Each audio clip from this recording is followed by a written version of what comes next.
IMF 이후에 이 우리나라 경제 생태계가 붕괴돼 버렸어요. 신자유주의가 들어오면서 그래서 빈익빈 부익부가 가속화되고 있는데, 자, 상류사회로 올라갈 수 있는 가장 좋은 사다리가 사법고시였습니다. 사법고시는 학력에 관계없이 합격하면 과거에는 판검사가 됐고 요즘은 변호사가 돼. 그렇죠? 사법고시 없어져 버렸죠. 노무현 대통령은 상고 나와서 사법고시 합격해서 판사가 됐어요. 그렇죠? 지금 그거 없어져 버렸어. 그리고 그 대신 뭐가 생겼어요? 로스쿨 생겼어요. 로스쿨 아무나 갑니까? 안 가요. 못 가요. 계산한 거 보니까 3년 다니는데 3년 동안 등록금이 6천만 원, 생활비 책값에서 1억이더라고. 그것은 직접 들어가는 거고, 기회비용, 우리가 비용을 따질 때는 기회비용을 따집니다. 3년 동안 아무 일도 안 했으니까 봉급 안 받았잖아요. 그러면 로스쿨 갈 정도의 인재라면은 연봉이 그래도 3, 4천은 됩니다. 그렇죠? 3년간 안 했으니까 그것만 해도 1억이야. 그러니까 3년간 2억이 있어야 거기 다녀. 혹시 3년간 놀면서 2억 가지고 로스쿨 가실 분? 문제는 그렇게 졸업해도 변호사 시험에 합격을 못 한다는 거예요. 그런데 제가 보기에 그래도 남아있는 사다리 하나가 애터미 시스템이에요. 저는 경제학을 전공한 사람입니다. 경제학만 40년을 했어. 그러니까 대충 어떤 문제가 있다는 걸 알아요. 아까 우리 애터미가 수출을 한다고 그랬죠? 다단계가 수출을 한다 그러니까 처음에는 우아하게 생각했어요. 왜냐하면 지금까지 역사적으로 그런 일이 없어. 단군 일에 그런 일이 없어. 근데 수출은 우리나라가 살 길입니다, 지금. 그렇죠? 다 하시는 건 아니에요. 자원이 없어, 자원이. 그러면 우리가 해외에서 자원을 사오려면 뭐가 있어야 돼요? 무슨 돈이 있어야 돼요? 달러가 있어야 돼요. 달러나 엔화나 파운드화나 유로화가 있지 않으면 기름 사러 가고 우리 원화 가지고 가면 이게 무슨 돈이라고 물어본단 말이에요. 아무튼 그런다. 그리고 우리 수출을 해야 돼. 왜냐하면 우리 지금 식량 자급률이 몇 %예요? 우리 먹고 사시는데 우리 식량 자급률이 몇 %냐고요. 통 관심이 없으시면 지금 다이어트에 관심이 있어가지고 식량이 무슨 몇 %인지 우리 식량 자급률 30%예요. 우리 땅에서 나는 것 가지고 우리가 30% 먹고 70%는 수입해서 써요. 그러니까 만약에 우리가 달러가 없으면 우리 국민 70%는 말라깽이가 돼야 돼. 30%밖에 안 되는데 식량 자급률이. 그래서 우리가 수출이 중요한 겁니다. 우리 국민 소득이 결정되는 방정식은 이렇게 됩니다.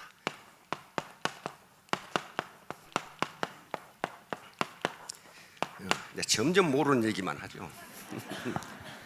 이게 국민 소득이요. 이게 GDP라고 하면은요. GDP는 요건 소비입니다. 소비가 국민 소득의 70 내지 80%예요. 가만히 생각해 보세요. 가정 소득 중에 7, 80%를 쓰신다니까요. 그러죠. 요건 투자입니다. 투자. 이건 정부 지출이에요. 정부 지출. 이건 수출이고 이건 수입이에요. 자, 수출이란 건 뭐냐 하면은 우리 국민들이 만든 제품을 해외 사람들이 소비해 주는 거예요. 그렇죠? 이거 소비예요. 이 수입은 해외에서 만든 제품을 우리 국민들이 소비해 줘요. 그러면 돈은 어디로 나가요? 해외로 나간단 말이에요. 이게 국민소득이에요. 그러면 국민소득, 경제성장을 높이려면 뭘 높여야 되겠어요? 소비를 높여야 돼요. 소비를 높여야 된다고, 소비를. 이게 가장 중요해요. 그래서 이 소비 함수가 어떻게 되느냐. 여기서 노벨상이 한 30개 나왔어요. 국민들이 어떻게 소비하느냐 하는 것 가지고. 근데 여기 계신 분들은 방정식 만들 필요가 없어. 왜? 100% 소비하니까. 그 만들 거 뭐 있어? 그러니까 국민들에게 소비를 하게 해주면 경제가 성장하게 됐어. 근데 이 소비가 지금 문제예요. 되지를 않아. 저게 살아나지 않으면 경제가 살아나지 않아요. 소비가 안 늘어나면요, 기업은 투자를 안 해. 투자해서 안 팔리는데 뭐 때문에 투자를 해? 그럼 이게 떨어져. 그러면 정부는 세금을 걷거나, 안 그러면 한국은행에서 빌려서 돈을 써. 이게 적자 재정이란 말이에요. 그런데 우리는 이거 가지고 안 되고 요거 해야 돼. 수출을 많이 하면 해외 수요가 늘어서 경제가 성장하게 돼 있어요.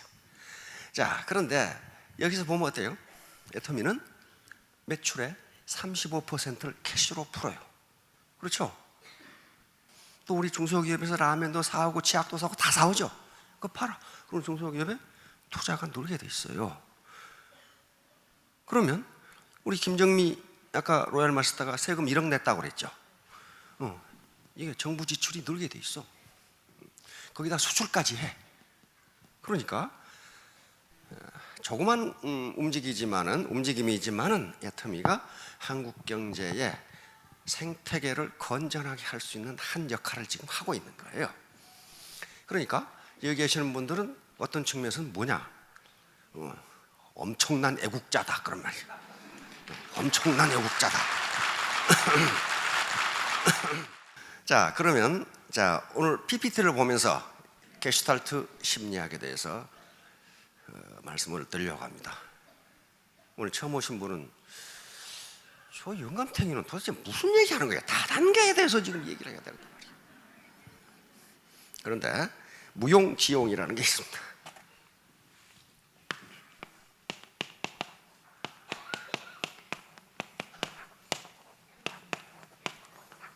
무용지용은 쓸모 없음의 쓸모 있음이에요. 이 장자에 나온 이야기고 노자에 나오는 이야기인데요. 장자하고 친한 친구가 헷이라는 친구가 있습니다. 근데 장자는 굉장히 논리적이에요. 그 친한 친구 그 헷이는 이 논리학자입니다. 오늘날 논리학자예요. 궤변론자. 서양에서는 궤변론자라고 했고 동양에서는 명가라 그랬고 오늘날 개념으로는 논리학자예요. 그래 친구인 장자에게 말합니다. 자네가 한 말은 쓸데없는 말이 너무 많아. 장자가 얘기합니다. 그런가? 그러면 자네가 서 있는 현재 땅은 자네 두 발바닥 넓이인데 그렇잖아요. 다른 땅은 필요 없으니 다 파버리면 그게 쓸데있는 일인가? 맞잖아요. 내가 서 있는 건 이 땅밖에 없는데 나머지는 필요 없으니까 다 파버리면 쓸데있냐 이거야 그게. 따라서 이 사람아 쓸데없는 것처럼 보이는 게 쓸데있는 것이네. 다시 말하면 콩나물 시루에 물을 주면 물이 다 빠져버리니까 쓸데없는 짓이냐 그 말이야 지금. 물이 빠지지 않으면 어떻게 돼요? 썩어버려요. 빠져버려야 돼. 그러니까 오늘 강의를 들으시고 저 문에 나가시면서 잊어버려. 그러면 이제 집에 가시면 내가 무슨 얘기 들었지? 그럼 그때부터 생각나기 시작해 이제. 자, 그렇듯이 지금 기초를 다지는 길입니다. 뭘 하기 위해서? 매력을 높이기 위해서. 자, 이건 굉장히 중요한 건데요. 매력과 관계돼서 게슈탈트는 전체의 형상, 전체의 모양이라는 독일어인데 이게 무슨 말이냐면요, 전체는 부분의 합과 다르다. 다시 말하면 어떤 아가씨는 코가 이쁘고 어떤 아가씨는 눈이 이쁘고 어떤 아가씨는 입술이 이쁘고 귀가 이쁘고 다 볼도 이쁘고 하는데 이 이쁜 부분만 모아가지고 어떤 아가씨를 만들면 어떻게 되겠느냐 하는 거예요. 완전히 괴물이 되어버려요. 완전히 괴물. 다시 말하면 전체는 부분의 합이 아니다요. 아니다. 이게 왜 중요하냐면요, 서양의 모든 학문과 과학은 전체는 부분의 합이다. 요거 가지고 되어 있어요. 이것을 기계론적 우주관, 기계론적 인생관이라고 부릅니다. 다시 말하면 의학도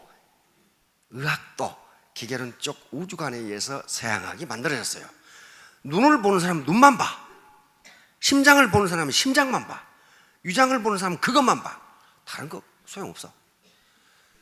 그런데 동양에서는 어떻게 봐요? 인체는 소우주다, 연결되어 있다고 보는데, 서양의학은 뉴턴, 데카르트의 영향을 받아가지고 데카르트가 뭐라고 그랬냐면 인간은 기계다 그랬어요. 인간은 시계와 같다. 시계의 부품을 다 결합해보면 시계가 되듯이 각 부분을 알면 인간을 알 수 있다, 이렇게 됐단 말이에요. 그 철학이 지금까지 내려오는 거예요. 저 인간이 저걸 지금 뭐 때문에 하는 거? 매력을 높이기 위해서 한다고 그랬어요. 자, 그런데 독일 학자들이 보니까 그게 아니다야. 그게 아니다. 왜? 인간은 평균에서 그 인간을 판단하는 게 아니고, 그 인간의 가장 특성적인 어떤 요인이 그 인간의 전체를 파악해버린다는 거예요. 산술 평균이 아니라는 거예요. 인간은 착각과 착시가 있기 때문에 그래서 경청을 해야 되고 나무 말을 들어야 되고 배워야 된다는 거예요. 자, 착각과 착시. 자, 이거 보세요.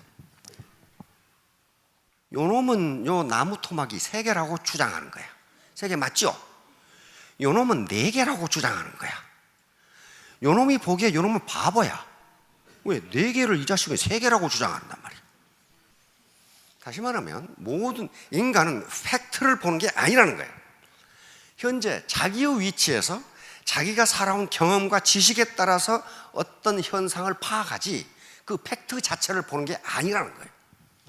자, 그래서 이제 게슈탈트의 법칙이 나오는데, 이 법칙들은 현대 여기 있는 디자인도 다 이 법칙을 이용한 겁니다. 인간의 착각과 착시를 이용한 거예요. 유사성의 법칙. 자, 이런 게 있으면 인간은 어떻게 이 현상을 파악하느냐면 같은 것끼리 묶어서 파악한다, 이렇게. 그래서 인간은 유사한 것끼리 묶어서 본다. 유사한 것끼리. 자, 다음 폐쇄성의 법칙. 자, 이 소가 무슨 소예요? 검정소죠? 검정소인지 아닌지 어떻게 아시냐고. 여기가 가려 있잖아요. 다시 말하면 폐쇄성이라는 게, 인간은 지금까지의 경험에 입각해서 어떤 사물의 부분만 보이더라도 그걸 전체로 인식하는 습관이 있다, 그런 말이에요. 왜 그러냐? 그렇게 해야 마음이 편하고 안정감을 준다는 거예요. 자, 요 삼성이란 글씨를 보세요. 그런데 이건 삼성이 아니에요. A자가 아니잖아요. 근데 저걸 그냥 아무 생각 없이 삼성이라고 읽어. 그 다음에 이거 보세요. 이게 무슨 비행기야. 근데 비행기라고 본다, 이 말이야. 이거 비행기가 이렇게 잘라진 비행기 봤어요, 이거? 아니란 말이에요. IBM도 마찬가지. 다시 말하면 인간은 부분을 떼어서 보는 것보다는 부분을 합해가지고 전체를 합해서 자기가 자기의 경험과 지식을 바탕으로 완전한 모습으로 이해하려고 하는 습성이 있다. 이게 폐쇄성의 법칙이라고 하는 거예요. 자, 다음 근접성의 법칙. 가까운 것끼리 모아서 본단 말이에요. 다시 말하면 서로 가까운 것끼리는 한 묶음으로 이해하려고 하는 성격이 있다. 자, 다음 이것이 연속성의 법칙이에요. 인간의 뇌는 유연하게 움직이는 것을 하나로 파악하는 것이 굉장히 편하답니다. 우리 뇌는 갑자기 바뀌는 걸 싫어해.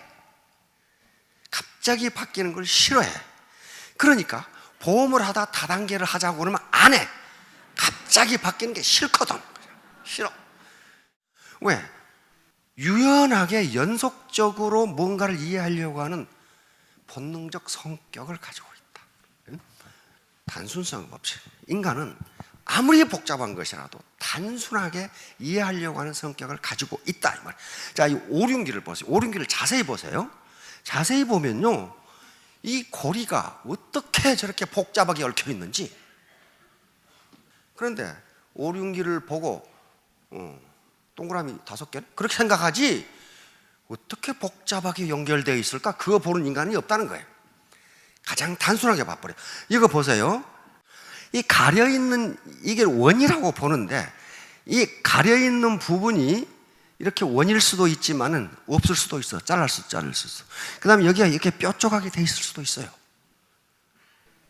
다시 말하면 인간은 팩트, 사실을 보는 게 아니고 자기 경험과 지식을 바탕으로 그럴 거다, 그렇게 해버린다 그런 거야. 그러니까 사람마다 살아온 환경이 다르고 경험이 다르기 때문에 달리 볼 수가 있다 그 말이에요. 그러나 그건 틀린 게 아니고 다른 거다 그 말이에요. 자, 형상과 배경의 법칙. 이건 어떤 걸 배경으로 보고 어떤 걸 형상, 피규어로 보느냐에 따라서 그림이 달라진다는 거예요. 그러니까 사람이 보는 사람마다 뭘 이 사람은 배경으로 보는 건지가 달라진다는 거예요. 이게 뭐예요 이거?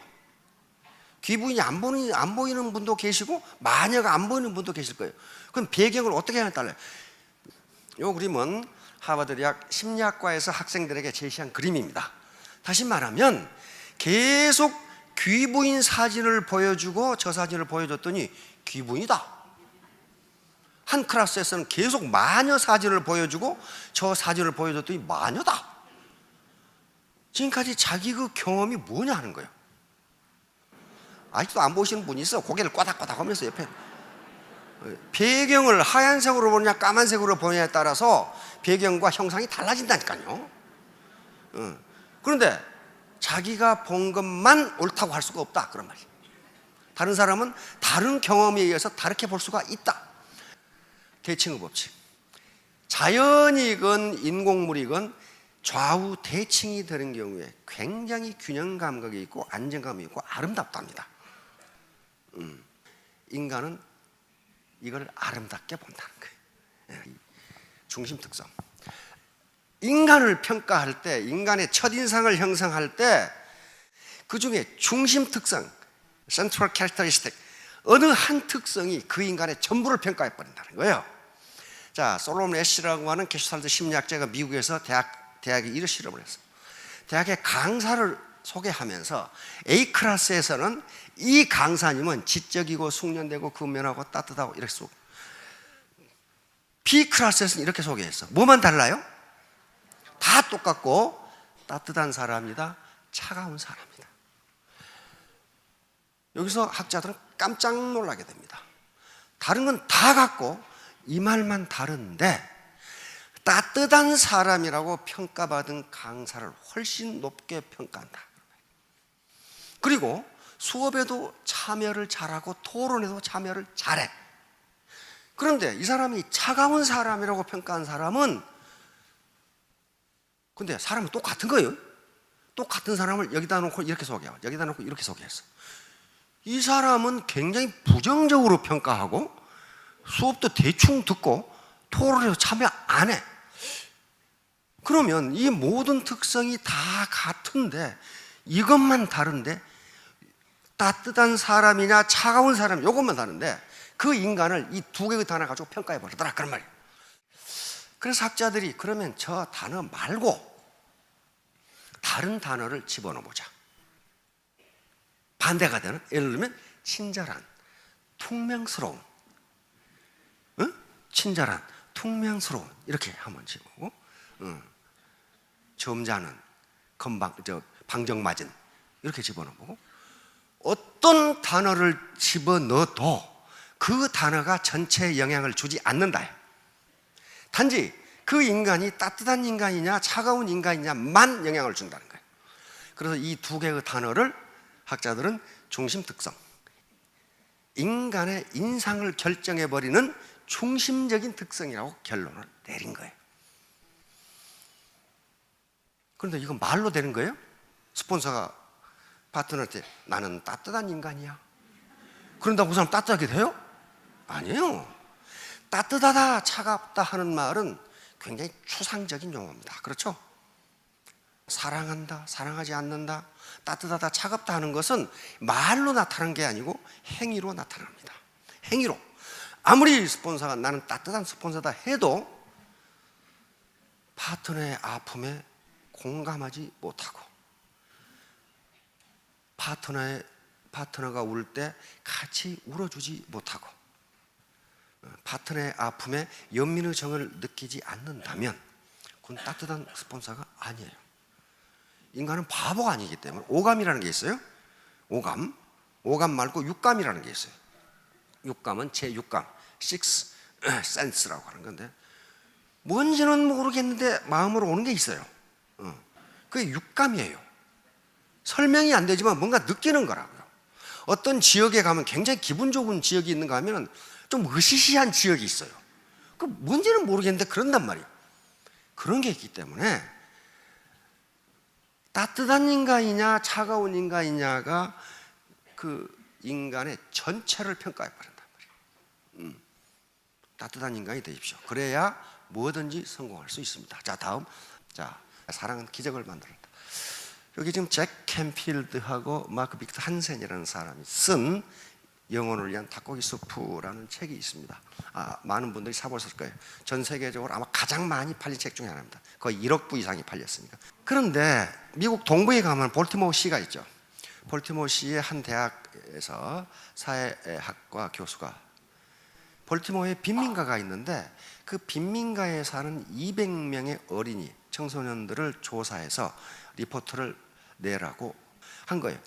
그런데 이 교수의 이 강의를 들은 학생들이 볼티모어의 빈민가 청소년 200명을 조사해가지고 교수에게 레포트를 냈는데 레포트의 결론이 다 똑같아요. 이 아이들에겐 미래가 없다. 아무런 기회가 주어지지 않기 때문이다. 교육 기회도 안 주어져, 운동할 기회도 안 주어져, 음악 기회도 아무것도 기회가 주어지지 않기 때문에 이 아이들에겐 미래가 없다. 이런 리포트를 낸 거예요. 그런데 25년 후에 그 학과에 부임했던 한 다른 사회학과 교수가 우연히 그 리포트를 발견한 거예요. 그럼 교수니까, 학자니까 이놈들이 도대체 어떻게 컸는지 호기심이 가죠. 그래서 그때 강의를 듣는 대학생들에게 그 당시에 앞에 25년 전에 조사했던 그 젊은이들이 지금 어떻게 컸는가를 조사해보라고 또 과제를 준 거예요. 그래서 180명을 조사했는데 그 중에 176명이 변호사, 의사, 사업가로서 대단히 성공적인 삶을 살고 있다는 거예요. 교수가 놀랄 수밖에 없지. 어떻게 이 빈민가 애들이 아무런 미래가 없다고 앞에 교수는 리포트를 받았는데 어떻게 이렇게 된 거예요? 어떻게? 그래가지고 이 교수가 직접 이 176명을 인터뷰를 했더니 답이 똑같았어요. 한 여선생님 덕분입니다. 이 사람들이. 그래서 깜짝 놀랐어요. 아니, 교육을 어떻게 했길래 인간을 이렇게 성공적으로 만드는가? 자기도 선생이니까 배워봐야 될 거 아니에요. 그런데 마침 그 선생님이 살아계시더랍니다. 노인이 돼가지고. 그래서 물었어요. 도대체 이 기적적인 교육 방법은 무엇입니까? 그랬더니 여선생님은 그것은 정말 간단한 일이었어요. 나는 그 아이들을 사랑했답니다. 이게 끝이에요. 이게 사랑의 힘이에요. 아무리 선생님이 나는 너희들을 사랑한다 해도 그 눈에서 나오지 않으면 안 돼요. 몸으로 느껴지거든요. 자, 이와 같이 우리가 말로만 사랑한다. 사랑은 사랑이나 미움, 따뜻함, 차가움, 이것은 추상적인 개념이기 때문에 그것이 구체적인 행동으로 나타나지 않으면 그렇게 느끼지 않습니다. 말은 번지르게 하는데 거짓말이구만. 이렇게 느껴요. 그러니까 내가 너를 사랑한다, 내가 파트너를 사랑한다 하는 것도 행동으로 나타나지 않으면, 그 마음속에서 우러나지 않으면 절대로 그걸 믿지 않습니다. 인간은 바보가 아니거든요. 직급 마케팅, 수당 마케팅 하지 마세요. 사람을 기르고 스폰서와 파트너 간에 정을 교환하세요. 따뜻한 사람이 되세요. 그러면 5년 후, 3년 후에 반드시 성공하실 겁니다. 자, 크게 성공하시기 바랍니다.